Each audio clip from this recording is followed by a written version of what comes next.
അസ്സലാമു അലൈക്കും വറഹ്മത്തുള്ളാഹി. 5ാം ക്ലാസ്സിന്റെ കിതാബു തജ്വീദിലെ അദ്ദറസുസാനി രണ്ടാമത്തെ പാഠം ഇൽമു തജ്വീദ്. നമുക്ക് പാഠഭാഗം മനസ്സിലാക്കാം. ബിസ്മില്ലാഹിർ റഹ്മാനിർ റഹീം. അല്ലാഹുവിന്റെ കലാമായ വിശുദ്ധ ഖുർആൻ പാരായണം ചെയ്യുന്നത് ശ്രേഷ്ഠമായ ഇബാദത്താണ്. ഖുർആനിൽ ഒരക്ഷരം പാരായണം ചെയ്യുന്നതിന് 10 നന്മ ചെയ്ത പ്രതിഫലം കിട്ടുമെന്ന് മുത്ത് നബി സല്ലല്ലാഹു അലൈഹി വസല്ലമ നമുക്ക് പഠിപ്പിച്ചു തന്നിട്ടുണ്ട്. മഹത്തായ ഒരുപാട് പ്രതിഫലങ്ങളും പുണ്യങ്ങളും ഈ ലോകത്തും പരലോകത്തും നമുക്ക് ഖുർആൻ പാരായണത്തിലൂടെ ലഭ്യമാകുന്നതാണ്. ഈ പുണ്യങ്ങളും മഹത്വങ്ങളുമെല്ലാം ലഭിക്കണമെങ്കിൽ ഖുർആൻ അതിന്റെ പാരായണ നിയമങ്ങൾ പാലിച്ചുകൊണ്ട് മനോഹരമായി പാരായണം ചെയ്യണം.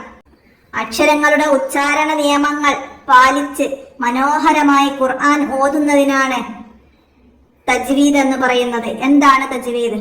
അക്ഷരങ്ങളുടെ ഉച്ചാരണ നിയമങ്ങൾ പാലിച്ച് മനോഹരമായി ഖുർആൻ ഓതുന്നതിനാണ് തജ്വീദ് എന്ന് പറയുന്നത്. ഇത് പഠിക്കലും പരിശീലിക്കലും നമുക്ക് അനിവാര്യമാണ്. നമുക്ക് അനിവാര്യമാണ്. ഖുർആൻ പാരായണ നിയമങ്ങൾ ചർച്ച ചെയ്യുന്ന വിജ്ഞാന ശാഖയാണ് ഇൽമു തജ്വീദ്, തജ്വീദിന്റെ ശാസ്ത്രം. നിയമങ്ങൾ പാലിച്ചുകൊണ്ട് ഖുർആൻ പാരായണ രീതി മഹാനായ ജിബ്രീൽ അലൈഹിസ്സലാം നബി സല്ലല്ലാഹു അലൈഹി വസല്ലമ തങ്ങൾക്കും നബി തങ്ങൾ സഹാബത്തിനും അവർ ശേഷമുള്ളവർക്കും തലമുറകളായി പകർന്നു നൽകിയതാണ്. ആ നിയമങ്ങൾ പാരായണത്തിൽ പാലിക്കൽ ഫർള് ഐനാണെന്ന് ഇമാമുമാർ നമുക്ക് പഠിപ്പിച്ചു തന്നിട്ടുണ്ട്. വിശുദ്ധ ഖുർആനിൽ അല്ലാഹു പറഞ്ഞത് ഫഇദാ ഖറഅനാഹു ഫത്തബിഅ ഖുർആനഹു. നബി സല്ലല്ലാഹു അലൈഹി വസല്ലമ തങ്ങളോട് ജിബ്രീൽ അലൈഹിസ്സലാം ഓതി തന്നതുപോലെ ഓതാനുള്ള കൽപ്പനയായിരുന്നു ഇത്. ഖിറാഅത്തുൽ ഖുർആനി സുന്നത്തും മുത്തബഅത്തും യഖുദുൽ ആഖിറു അനിൽ അവ്വലി. എന്നാണ് പിൻഗാമികൾ മുൻഗാമികളിൽ നിന്ന് പഠിക്കേണ്ടതും അനുകരിക്കേണ്ടതുമായ ഒന്നാണ് ഖുർആൻ പാരായണം. നിയമങ്ങൾ പാലിക്കാതെ ഖുർആൻ പാരായണം ചെയ്യുന്നത് ഖുർആന്റെ ശാപത്തിന് കാരണമാകുന്ന കുറ്റമാണ്.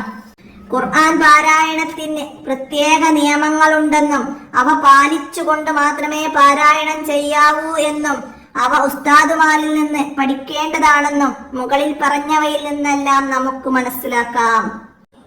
ഇനി നമുക്ക് ഇതിന്റെ തദ്രിബാത്ത് നോക്കാം. ഉത്തരം എഴുതാനാണ്. തജ്വീദ് എന്നാൽ എന്താണ് തജ്വീദ്? അക്ഷരങ്ങളുടെ ഉച്ചാരണ നിയമങ്ങൾ പാലിച്ച് മനോഹരമായി ഖുർആൻ ഓതുന്നതിനാണ് തജ്വീദ് എന്ന് പറയുന്നത്. അക്ഷരങ്ങളുടെ ഉച്ചാരണ നിയമങ്ങൾ പാലിച്ച് മനോഹരമായി ഖുർആൻ ഓതുന്നതിനാണ് തജ്വീദ് എന്ന് പറയുന്നത്. രണ്ടാമത്തത്, എന്താണ് ഇൽമു തജ്വീദ്? എന്താണ് ഇൽമു തജ്വീദ്? ഖുർആൻ പാരായണ നിയമങ്ങൾ ചർച്ച ചെയ്യുന്ന വിജ്ഞാന ശാഖയാണ് ഇൽമു തജ്വീദ്. ഖുർആൻ പാരായണ നിയമങ്ങൾ ചർച്ച ചെയ്യുന്ന വിജ്ഞാന ശാഖയാണ് ഇൽമു തജ്വീദ്. മൂന്നാമത്തെ ചോദ്യം, പാരായണത്തിൽ നിയമം പാലിക്കുന്നതിന്റെ വിധി എന്താണ്? ഫർള് ഐനാണ്. പാരായണത്തിൽ നിയമം പാലിക്കുന്നതിന്റെ വിധി ഫർള് ഐനാണ്. നാലാമത്തത് എന്താണ്? ഉസ്താദുമാർ പഠിപ്പിച്ചതുപോലെ തന്നെ ഓതണം എന്നറിയിക്കുന്ന ആയത്ത് ഏതാണ്? ഫഇദാ ഖറഅനാഹു ഫത്തബിഅ ഖുർആനഹു. ഫഇദാ ഖറഅനാഹു ഫത്തബിഅ ഖുർആനഹു എന്നതാണ് ഖുർആൻ ഉസ്താദുമാര് പഠിപ്പിച്ചതുപോലെ തന്നെ ഓതണം എന്നറിയിക്കുന്ന ആയത്ത്. അടുത്ത 5ാമത്തെ ചോദ്യം എന്താണ്? ഖുർആൻ ശപിക്കും ആരെയാണ് ഖുർആൻ ശപിക്കുന്നത്? നിയമങ്ങൾ പാലിക്കാതെ ഖുർആൻ പാരായണം ചെയ്യുന്നവരെ. നിയമങ്ങൾ പാലിക്കാതെ ഖുർആൻ പാരായണം ചെയ്യുന്നവരെ ഖുർആൻ ശപിക്കും. ഇനി യോജിപ്പിക്കാനാണ്. ഇവിടെ താഴെ നമുക്ക് പാഠഭാഗത്ത് പറഞ്ഞ അതിന് യോജിച്ചത് ചേർത്ത് കൊടുക്കണം. ഖുർആൻ പാരായണം എന്താണ്? ശ്രേഷ്ഠമായ ഇബാദത്താണ്. അപ്പൊ നമുക്കതിലേക്ക് യോജിപ്പിക്കാം. അടുത്തതോ, നിയമം പാലിച്ച് ഓതൽ എന്താണ്? ഫർള് ഐനാണ്.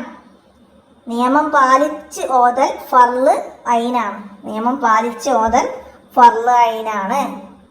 ഇനിയാ മൂന്നാമത്തതാ ഖുർആൻ ഓതൽ. ഖുർആൻ ഓതൽ സുന്നത്തും മുത്തബ. ഖുർആൻ ഓതല് എന്താണ്? സുന്നത്തും മുത്തബ, പിന്തുടരപ്പെടേണ്ട ഒരു ചര്യയാണ് ഖുർആൻ ഓതല്. ഖുർആൻ ഓതല് പിന്തുടരപ്പെടേണ്ട ഒരു ചര്യയാണ്, സുന്നത്തും മുത്തബ. അപ്പം അതിലേക്ക് നമുക്ക് മാച്ച് ചെയ്യാം. പിന്നെ നാലാമത്തത് ഒരക്ഷരത്തിന് 10 നന്മ. ഒരക്ഷരത്തിന് 10 നന്മയാണ്.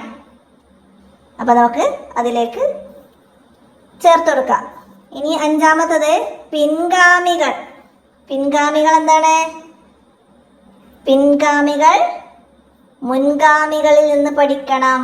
പിൻഗാമികൾ മുൻഗാമികളിൽ നിന്ന് പഠിക്കണം. നമ്മൾ പാഠത്ത് പറഞ്ഞിട്ടുണ്ട് അല്ലേ? പിൻഗാമികൾ മുൻഗാമികളിൽ നിന്ന് പഠിക്കണം. അപ്പം അത് മനസ്സിലാക്കാം. പിൻഗാമികൾ മുൻഗാമികളിൽ നിന്ന് പഠിക്കണം.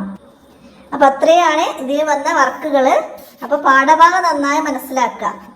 ഇതിൽ പറഞ്ഞ കാര്യങ്ങളൊക്കെ മനസ്സിലാക്കുക.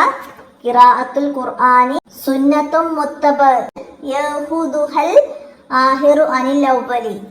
അതൊക്കെ വിട്ടഭാഗം പൂർത്തിയാക്കാനും അർത്ഥം എഴുതാനൊക്കെ വരാം. അപ്പം അത് മനസ്സിലാക്കി പഠിക്കുക. ഇന്നത്തെ വീഡിയോ ഇവിടെ അവസാനിപ്പിക്കുകയാണ്. അടുത്ത പാഠവുമായി അടുത്ത വീഡിയോയിൽ കാണാം. പഠിച്ചതൊക്കെ അനുസരിച്ച് പ്രവർത്തിക്കാൻ അല്ലാഹു എല്ലാവർക്കും തൗഫീഖ് നൽകട്ടെ. അസ്സലാമു അലൈക്കും വറഹ്മത്തുള്ളാഹി.